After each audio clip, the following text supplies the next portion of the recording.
If visiting India is at the top of your travel bucket list, but you're feeling totally overwhelmed by the thought of planning a trip to this massive country, well, you're gonna wanna stick around because in this video, I'm breaking down everything you need to know before you visit. From what to expect, from why you need to visit, where to stay, what to eat, and the number one thing I never travel to India without, that's all covered in this video.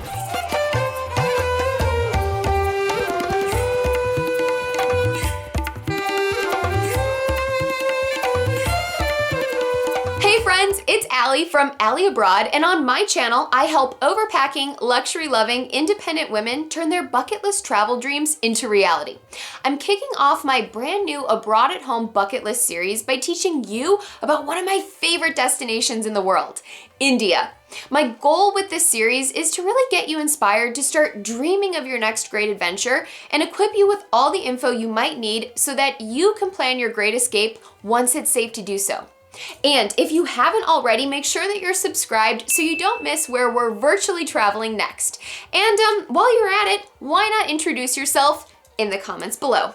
If I were to use one word to describe India, it would be indescribable. Now, that sentence is totally contradictory, but so is India. The cities in the north and the Golden Triangle are teeming with sounds, color, and people, while the tropical regions of the south offer a more zen, laid-back atmosphere. A trip to India will stretch you as a traveler, show you things you've never seen before, and leave a lasting impression on your soul. I've been fortunate enough to travel extensively through India twice, but if I think back to my first time visiting, two things really stood out to me. First is, of course, the sensory overload. There is so much to take in. The sights, the smells, traffic, colors, people. I remember feeling that if I blinked, I would miss something. And for first timers, India can truly be a shock to your system, both literally and figuratively. So going with an open mind and a realistic understanding of what to expect will definitely be important. Now, the second thing that really stood out to me were the people.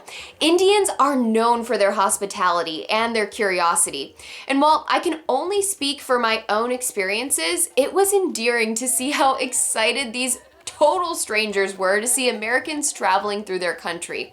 So I'd often be stopped for selfies, which admittedly became a little overwhelming at times, but sweet nonetheless when our guide told us how the locals will often share those photos with family and almost kind of like they've taken a photo with a celebrity, which is really funny and cool at the same time.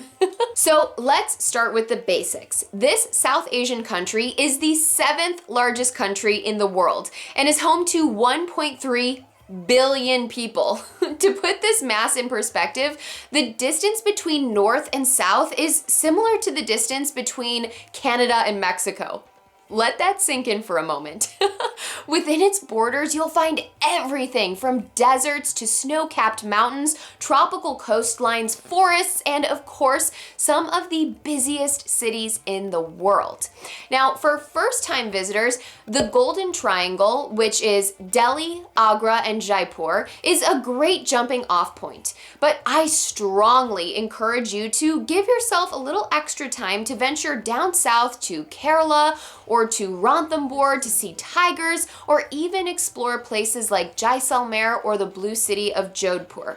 Now, don't worry, next week we're diving deeper into my top 10 places to visit in India, so make sure that you're subscribed so you don't miss that video where we go more in depth into each of those destinations. At the time of me recording this video, all travelers except for citizens of Nepal and Bhutan need a visa to visit India. Now, the Indian government has introduced 1 month, 1 year, and 5-year e-visas that you can apply for online at this website. These options should totally be sufficient for most every tourist, but if you're an avid traveler like my mom and I, there is an option for a regular tourist visa that is good for 10 years. But just to be better safe than sorry, I always recommend checking the latest visa information while you're planning your trip. As with many things in India, the answer to the question of what's India's language is, it's complicated. There are 22 official languages in India, with Hindi and English being recognized by the central government as the official languages. But according to a 2011 census, India has nearly 20,000 languages and dialects. Mind-blowing. And in my experience, I found that English was most commonly spoken in larger cities and the hotels we were staying at, but not as often in rural areas, which is honestly to be expected. And more often than not, we were accompanied by a guide or a driver, which I totally recommend for the sake of context, history, and just ease of travel, but it also makes communication a lot easier. All of that being said though, I feel like it's essential for foreign travelers to always take a stab at learning a few key phrases, which you can learn on an app like Duolingo.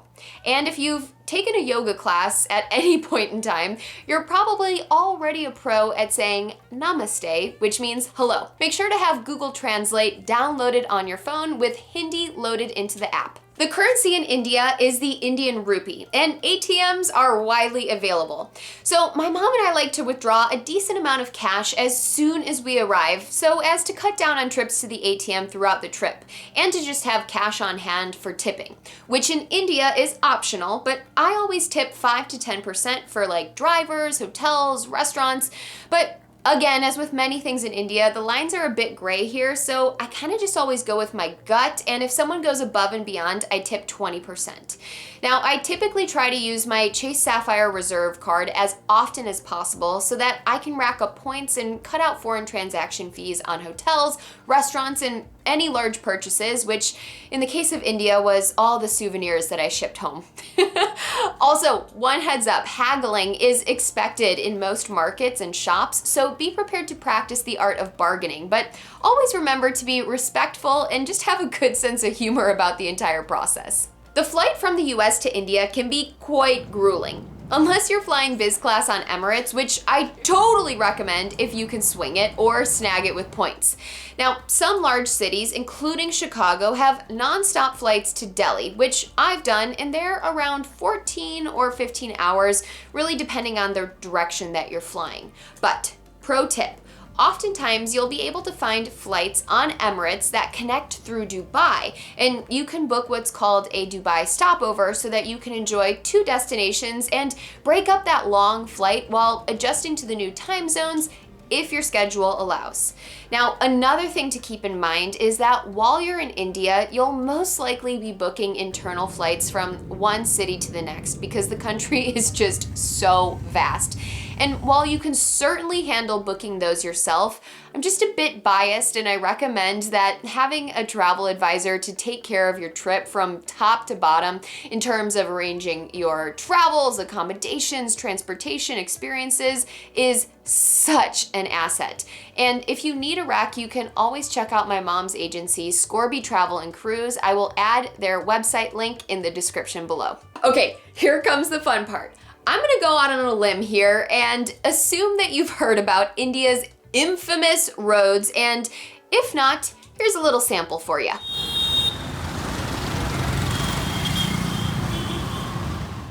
Oh yeah. So basically the recipe for driving in India is equal parts tuk-tuks, cars, buses, rickshaws, scooters, and trucks. Sprinkle in some bikes and mix in a healthy dose of cows. Add a dash of insanely brave humans who quite literally walk alongside all of these various vehicles, and you've got yourself India's traffic patterns. Yeah. Oh, and the icing on the cake are these crazy colorful trucks that are unlike any of the trucks that I'm familiar with, and they have the most unique horn sounds, which I'm gonna try and replicate right now, which is all this to say, unless you grew up driving in India, I would not recommend driving. Instead, all of our transports throughout our stay were private drivers organized through our local tour operator. And why I recommend this is just simply ease of travel, but also because many day trips or drives between destinations, you're accompanied by a guide who can give you great history, background on where you're visiting, and answer any questions that you may have, which for someone like my mom Linda, who can monopolize any guide with a bazillion questions, this is an absolute fantastic asset. The best time to visit India entirely depends on where you're visiting. The country has been broken up into 7 climactic regions and 3 distinct seasons: winter, summer, and monsoon. Broadly speaking, the best time to visit is during winter when the weather is cool and dry, which is between November and March. And for the most part, you'll want to avoid monsoon season, which stretches from June to October, depending on what part of the country you're in. Now, on our most recent trip to India, Linda and I did visit in the summer, which was end of May into June. We're just kind of notorious for traveling in low season, but trust me when I say the temperatures will be well into 100 degrees Fahrenheit. However, the benefit is that the crowds are at an all-time low during this time, and oftentimes we were the only guests in the hotel, which was pretty cool. But if it's your first time visiting the country, I wouldn't recommend traveling in the summer. Now, because I'm a huge advocate for traveling to India, I often find myself in conversations with travelers who are both curious and a bit apprehensive when it comes to visiting. One of the most common questions I'm asked is, but wasn't it hard to see all of the poverty? And while I recognize that question is painted through the lens of what we see in the media or how we as Westerners often view other countries, but I want to address this subject head on.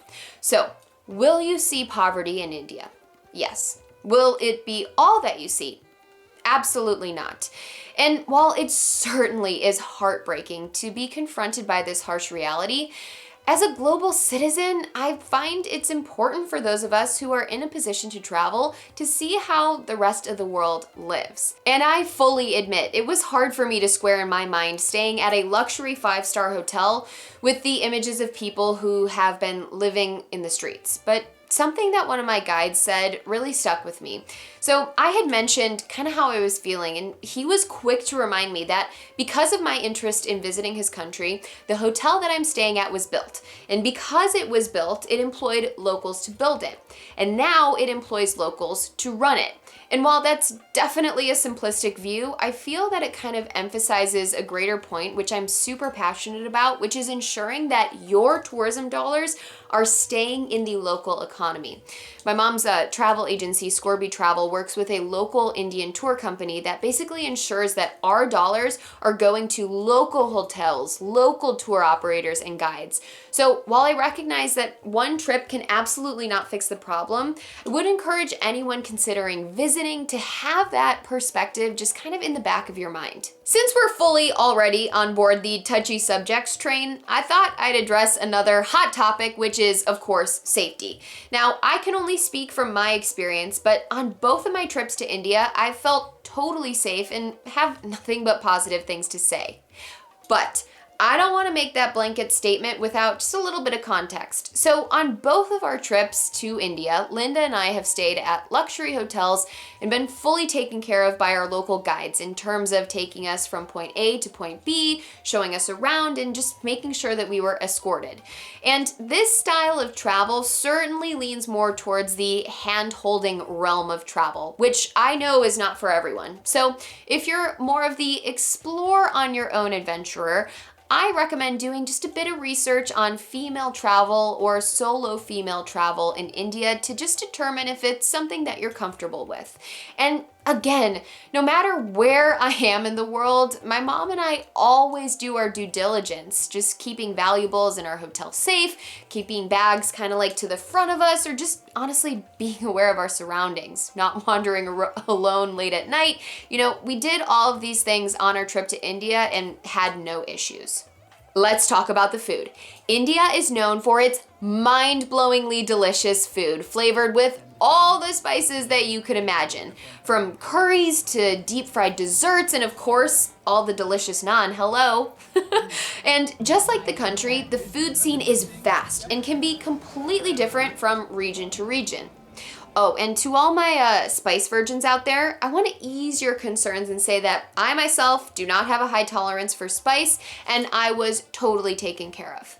Now, some of the things that you absolutely must try are these little tiny things called pani puri, which are these hollow fried balls with flavored water inside that you pop into your mouth, and it's kind of like this common street snack found in eastern and northern India, and it almost reminds me of like this savory version of a gusher, kind of. I don't know.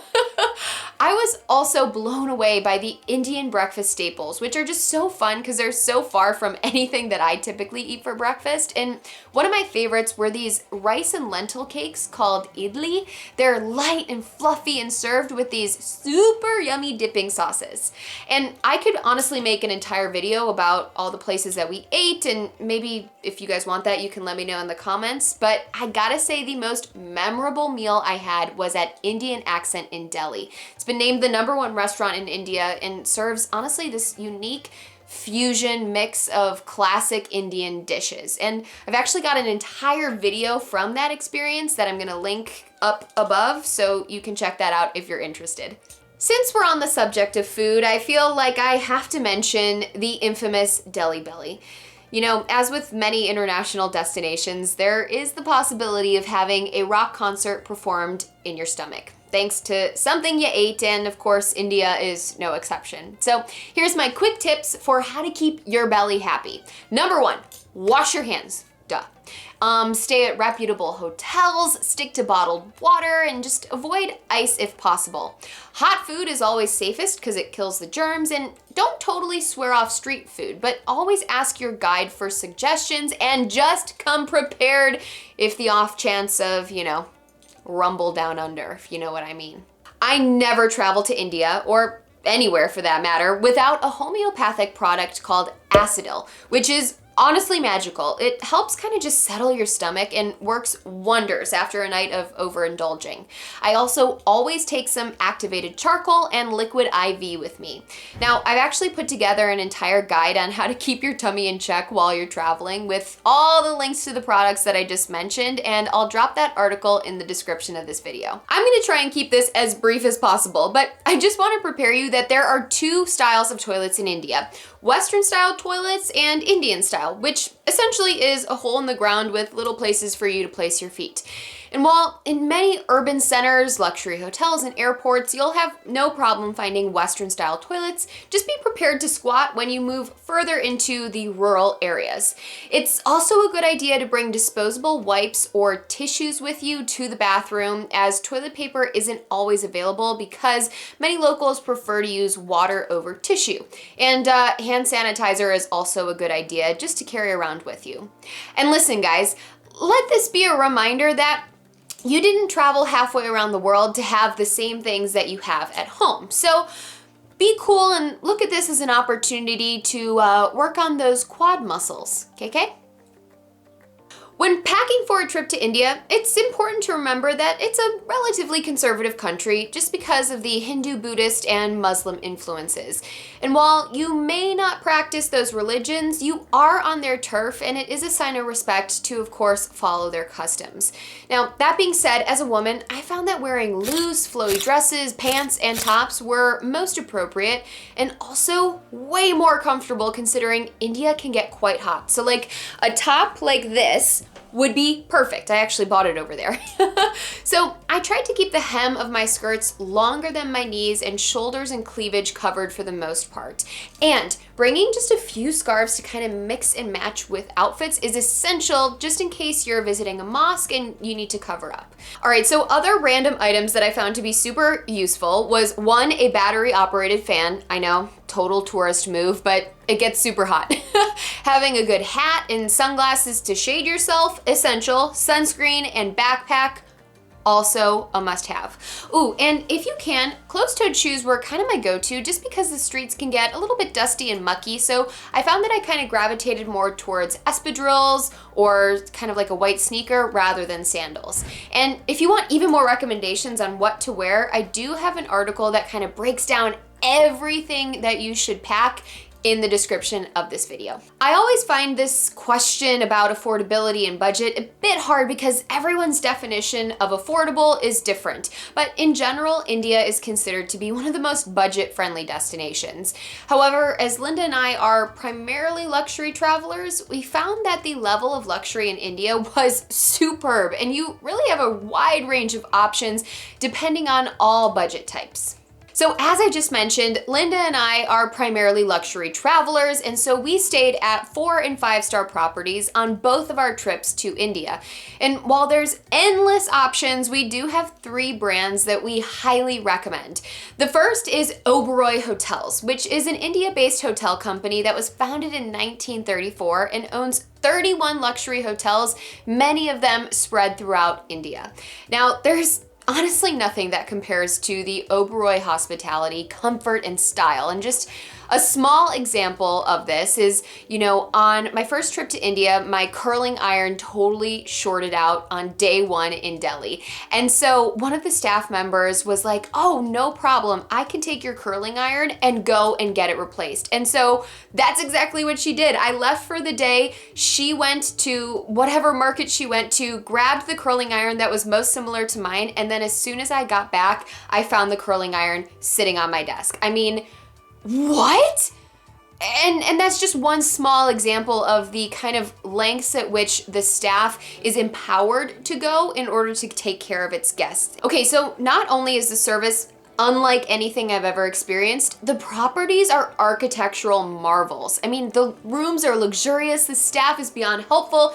One woman even showed me the proper way to wrap my sari one night. I mean, come on, the service! My mom and I also highly recommend the Taj Hotel Group, especially Taj Lake Palace in Udaipur, as it's one of the most unique hotels I've ever stayed at, and the level of attentiveness and luxury are top notch. What makes this hotel so unique, it is quite literally a hotel floating in the middle of a lake. And I'm sure if you've seen photos of Udaipur, you'll recognize this beautiful white palace floating in the middle of the lake. I mean, come on, you arrive by boat. What? Flower petals are thrown upon you on arrival. It's magical. We also recommend staying at what are called heritage properties, which are these historic, more boutique properties, often family owned and operated. And one of my all-time favorites would be Samod Palace. It's just a mind-blowing property that honestly, you go there just to stay at the hotel. It's such a magical experience. It's a former palace turned into a hotel, and I'm speechless. It's that beautiful.